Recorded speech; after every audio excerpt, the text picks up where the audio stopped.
नमस्कार दोस्तों, ASB news India के डिजिटल पैनल आपके अपने Facebook page, YouTube channel Amrish Baliyan पर आप सबका हार्दिक स्वागत है, अभिनंदन है। मुजफ्फरनगर में लोग इस वक्त लोकसभा चुनाव की मतगणना की बेसब्री से प्रतीक्षा कर रहे हैं। 4 तारीख को परिणाम आने हैं, लेकिन इस राजनीतिक उठापटक के बीच एक गंभीर विषय लेके राष्ट्रीय लोकदल विधानमंडल दल के नेता और बुढ़ाना क्षेत्र के राष्ट्रीय लोकदल विधायक राजपाल बालियान जी हमसे चर्चा करना चाहते हैं। विधायक जी, क्या पूरा प्रकरण है?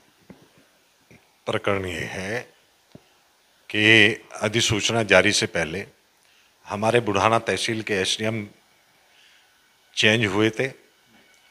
उसमें एक महिला एसडीएम मोनालिसा जोहरी का पोस्टिंग हमारे यहाँ किया गया था। जो उसका बर्ताव, उसका रवैया जनता के प्रति बहुत ही खराब है, लेकिन जनता की भी मजबूरी ये थी कि भाई अधिसूचना जारी थी और जनता जिस तरीके से काम कर रही थी, अपनी समस्याओं को झेल रही थी, लेकिन उसके बावजूद भी करते करते अब क्या हुआ कि इसी माह, ये बड़ी खुशी की बात है, मुझे भी खुशी की बात है कि भाई उसको बच्चा हुआ। और बच्चा होना हर व्यक्ति के लिए, एक महिला को बच्चा होता है तो हर व्यक्ति के लिए वो खुशी की बात होती है। लेकिन एक हमारे 2017 के में जो संविधान में संशोधन किया गया, उसमें 6 महीने का समय एक महिला को, कर्मचारी छोटी हो या अधिकारी हो, 6 महीने का समय उसको छुट्टी के लिए दिया गया। दूसरे बच्चे के लिए 3 माह का छुट्टी के लिए दिया गया। केवल इस बात से व्यवहार तो गलत था है ही, मतलब जिस तरीके की लेखपालों द्वारा तहसील चलाई जा रही है, पेशकारों द्वारा तहसील चलाई जा रही है, जिस तरीके से भ्रष्टाचार का जो बढ़ावा बुढ़ाना तहसील में चल रहा है, वसूली करी जा रही है, तो वो तो की जा रही, लेकिन ऑफिस में बैठ के और उनके द्वारा तहसील का कामकाज चलाया जा रहा है। और क्या मैं ये पूछना चाहता हूँ, जो जनता मेरे से पूछती है कि क्या अगर एक माँ जन्म देती है बच्चे को तो क्या उसको छुट्टी नहीं लेनी चाहिए? तो एक दिन की कोई छुट्टी नहीं ली। छुट्टी केवल इस बात से नहीं ली कि कभी तहसील का चार्ज चला जा। एक लेखपाल है संजय चौहान, जिसको अपने साथ खतौली से लेकर आई। खतौली ये भी इनका पोस्टिंग रहा न्यायिक एसडीएम के रूप में। उस लेखपाल को अपने साथ लाई। उस लेखपाल के द्वारा जो लूटफाट करी जा रही है, मैं उस लेखपाल की भी संपत्ति की जांच की मांग करता हूं। माननीय मुख्यमंत्री जी को भी मैंने लेटर लिखा है, मुख्य सचिव को लेटर लिखा है, प्रमुख सचिव राजस्व को लेटर लिखा है, जिला अधिकारी को मैंने लेटर लिखा है। उसकी भी संपत्ति की जांच करानी है कि इस तरीके से हम लोगों को जनता के बीच रहना है। जनता हमारे से बहुत उम्मीद करने के बाद हम लोगों को चुनती है, और इस तरीके से, जिस तरीके से जो व्यवहार वहाँ जनता के साथ हो रहा है, वो किसी कीमत पर बर्दाश्त करने लायक नहीं है। आप सत्ता के हिस्सा हैं, हालांकि अभी बने और बीच में आचार संहिता भी लग गई, तो क्यों मजबूर होना पड़ रहा है? कभी हम देखते हैं भाई, आप राष्ट्रीय लोकदल के नेता एसएसपी कार्यालय में यहाँ धरना प्रदर्शन कर रहे हैं।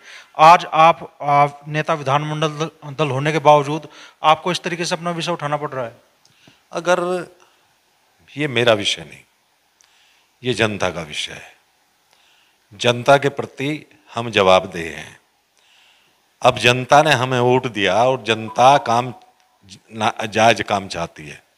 हम नाजायज अगर काम कराते हों तो हमारी गलती है, लेकिन जायज जनता के काम नहीं हो रहे, और जायज काम ना होने में तो ये चीज राष्ट्रीय लोकदल का, ये तो सत्ता भारतीय जनता पार्टी के एमएलए भी उठाते हैं और उठाएंगे।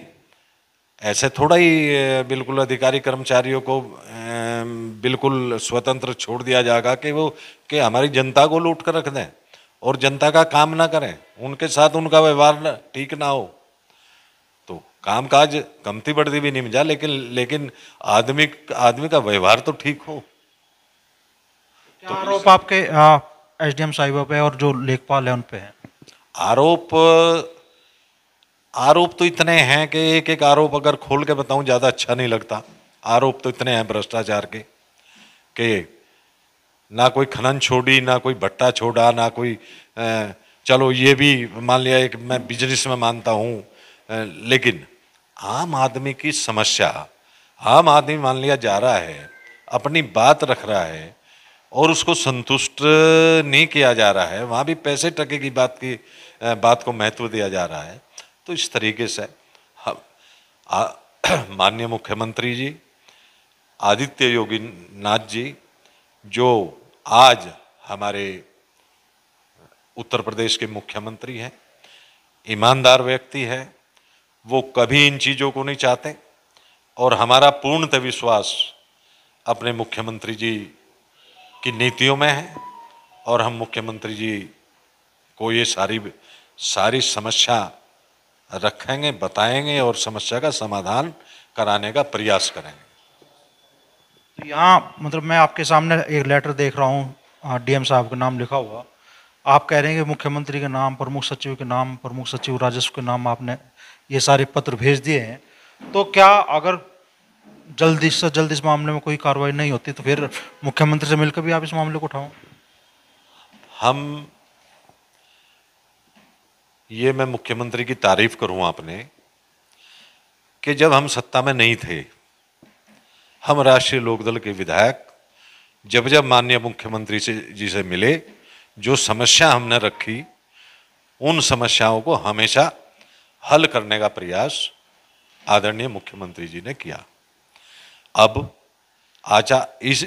तक हम इसलिए चुप थे कि आचार संहिता लगी हुई थी, चुनाव होने थे और आचार संहिता में हम लोगों ने जितना अपने लोगों का शोषण करा लिया वो आचार संहिता की वजह से करा लिया। आचार संहिता अगर ना लगी होती तो अपने क्षेत्र की जनता का मैं शोषण नहीं होने दूंगा।